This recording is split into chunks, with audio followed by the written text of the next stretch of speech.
Maverick 100.9 Aggie Lands Country Alternative. It's Corliss, and I'm going to embarrass myself. I can't believe this is the first time we are bringing you Casey Baker. Howdy, Casey. Hi, honeys. How are ya? I am wonderful now that I get to talk to you. I have been a fan of yours for so long. And before you took your little break from music, I didn't talk to you beforehand, so we are just now meeting. I know. I had to go set things right. You know, I I had to make sure understand that I that. was doing this for the right reasons and not for the reasons that you dream up as a kid. You know?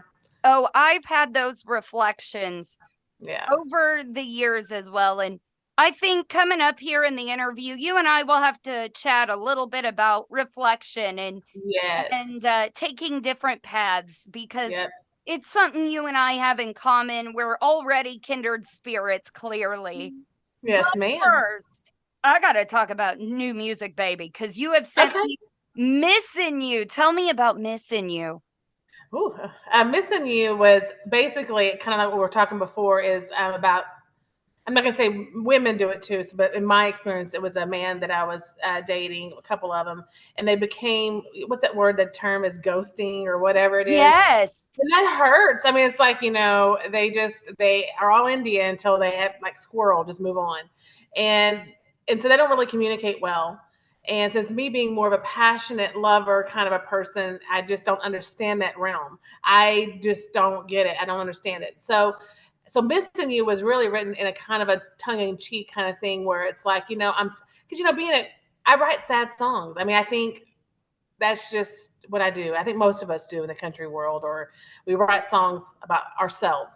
And so anyway, missing you was written for that reason. It's kind of a tongue-in-cheek, like I told you. It's just about what, because it's like you're with somebody, it's if you listen to the words, there's a part in there that says, we've agreed to give our love a rest. You should have said not to hold my breath. I'm missing you. I'm missing you. And basically it's kind of a fun way of saying you're a dog. I know I told Yeah. you I would understand, but didn't know that love can, when you say you love somebody, I didn't know love was on some kind of time, a click in time. I don't know. So that's what missing you came about. But I knew I had to put it in more of a fast upper tempo, Uh-huh. and I've always, when I write chorus, I have to hear the song all the way through in my head before it even comes out. Like my mind works in such a way where it will fabricate a song from beginning to end. And once I Music know I and got the all, like ending, instrumental and all. I hear every bit of it. Th- I have to hear every bit of it. I've And it just never I hear, heard of that. yeah, the horns. I'll hear every little intricate thing, and I'm more of a percussion kind of a person. If you see me play guitar live, you'll know that I'm always hitting that guitar to where you have more of a guitar percussive kind of sound. I'm a rhythm And person too. yeah, Yeah. I am. I'm into that. And so once I get that beat down, then the lyrics come. But I have to hear everything through it. Then I write it down. And then when I go in the studio, it's more so me just telling them, okay, I want horns. On this particular song, it has always been about the horns. But I don't really know any horn players. So I recorded in Horns Austin. in a country song is my favorite. It is Really? I mean, addicting. Johnny Cash did it, right? Right. And Hmm. the more recent ones would be Josh Abbott, Yeah. Texas Women, Tennessee Whiskey, Whiskey Myers, Bad Medicine. Ah, I didn't know that. I didn't oh, know they I were in there. go look up those songs. I I scream will. every time those horn sections come in. I did not know that. I'm I gonna look into it. scream. So when I did that, I went to my studio guy, and his name is Pat. He's also my producer. I have three producers. I have Jeff Plankenhorn, Pat Mansky, and then of course Scrappy Judd Newcomb, and they're all out of the Austin area. Um, Jeff now is touring the United States doing his own thing, but anyway, when I brought that to their attention, they're like, "Yeah, sounds." They're always like very protective of my sound. And finally, Pat just picked up the phone and called the Grooveline Horns. I don't know if you ever did some I research bet. on them. You got to look them up if you haven't, but I'll know that they play with Zach Brown and Kelly Clarkson and all those. Yeah, they're big. They're not chumps. Well, They're then I've very. probably seen them. You Like, probably have. the Zach Brown band's really big. So when I went to see them, I went to see this really big band. Oh Yeah. no, there's a whole nother really freaking big band behind it. Yes. It was the No, most shocking concert of my life. Zach Brown is on top, man. He's on top. But anyway, that's how it all happened. They agreed to do it, and I was thrilled because you're always there. They won't put their name on something that they don't want to be a part of. Yeah. But they did for me, and I appreciate that. I paid them. It wasn't Yeah. like they said, "Oh, we'll do it for free." But it was just a very collaborative thing, and that's how it happened with Missing You. I think it started off with just me reflecting on this is what happened to me, but I'm gonna make it fun. I want people to dance, Corliss, like through their heartbreak and not go, "Oh, it's so sad." No, I want to laugh about it because I can't believe I fall for a sucker like that. Absolutely. I love all your vibes. I love how that thought train, when it actually comes to music, goes through. Yeah. I love how funny you are about the dating scene, because let's all face it, it sucks. As a matter of fact, I had a rule when I started dating my now husband. I never texted first, ever. I always, because I was so sure he was just going to ghost me. So instead, I kind of ghosted him. And I never once, in those first 6 months, never texted him first. I always waited for him to text me. And he always did. Ladies or gentlemen, hold yourself to a higher standard. Take care of yourself. Take care of your heart. That's all we're saying. Correct. All right. Just don't throw it out there. Absolutely. Well, we're going to let everybody have it now for the first time in almost 4 years. Casey Baker in Missing You on Maverick 100.9. Due to copyright, Bryan Broadcasting is not licensed to air this single for you in podcast form, but you can now find it anywhere that you stream and download music. And today's interview continues now. That was the latest from Casey Baker, Missing You on Maverick 100.9. It's Corliss, and as we went into the song, first time in 4 years, how do you feel right now? You mean starting it off after the whole break I had? Yeah. Is that what you're talking about? Yeah. I think I feel good. I think I feel like now I'm just, because I people say, you got to be a country singer. I'm not a country singer.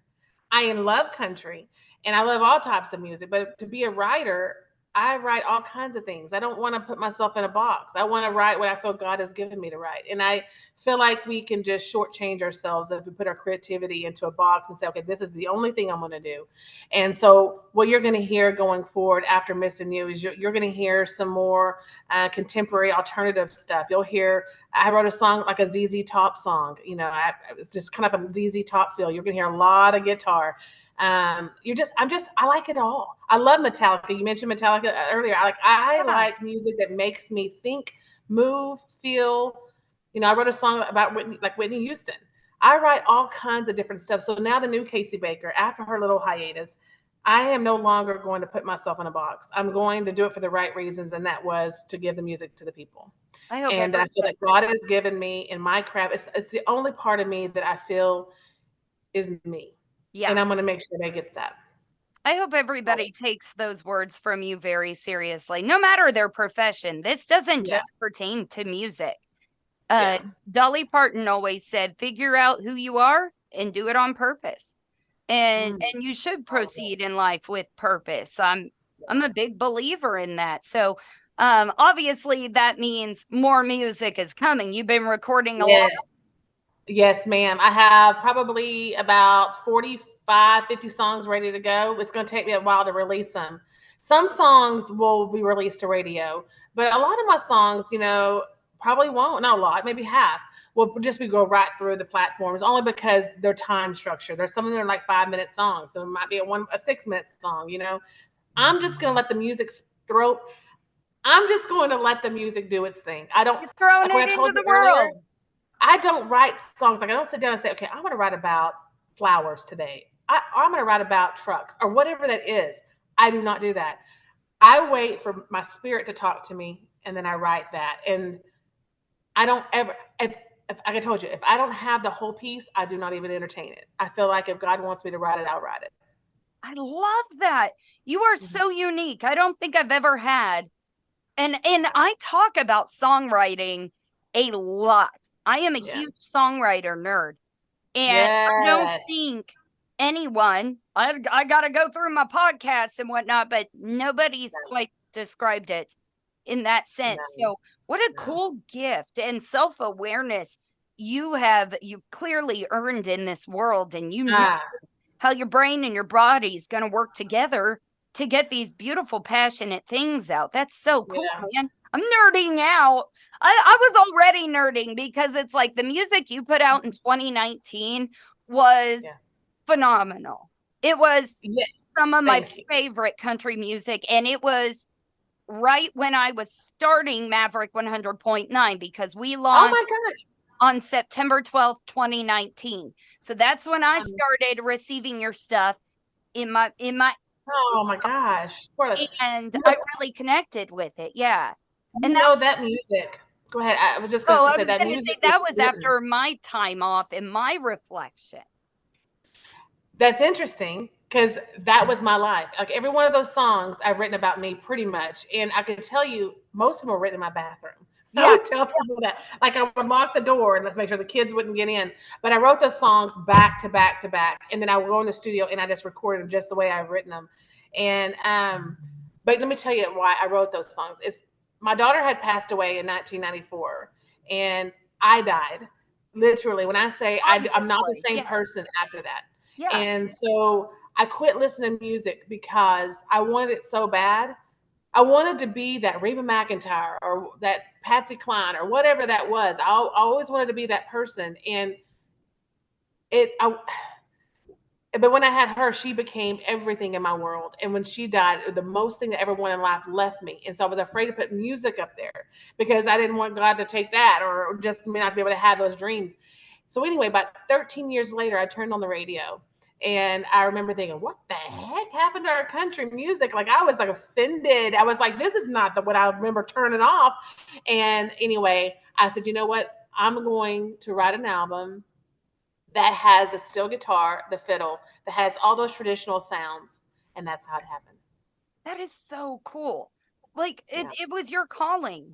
And maybe it was her calling you, no matter what it was. It just something that had to be done. I just feel like it was, and for you to say that you loved the album, I can't tell you how much I appreciate that. Oh, well, I never got a chance to talk to you about it. Therefore, I didn't learn about it like that. So, well, now I love it more. It was just me. As if I wasn't fangirling enough. No. I'm going to be revisiting that all week, which everyone can. You can find Kasey Baker on all streaming platforms. Please find her. And now that you have learned the truth of that record, go listen hard. Listen with your heart. Yes. And I want everyone following you anyways, because I'm so excited to see what is coming next, you know? I've gotten all the details here. Y'all got it first. And I think we're all going to be connecting with you on a whole nother level as you have leveled up now. We got a new Kasey Baker, man. Leveled up. She is right. I realize that's what my purpose is. Yeah. Oh, man. Well, my fellow blondes and I always have this connection. I'm so grateful for it. And Kasey, I am grateful for you sharing your stories with me today on Maverick. Thank you so much for having me.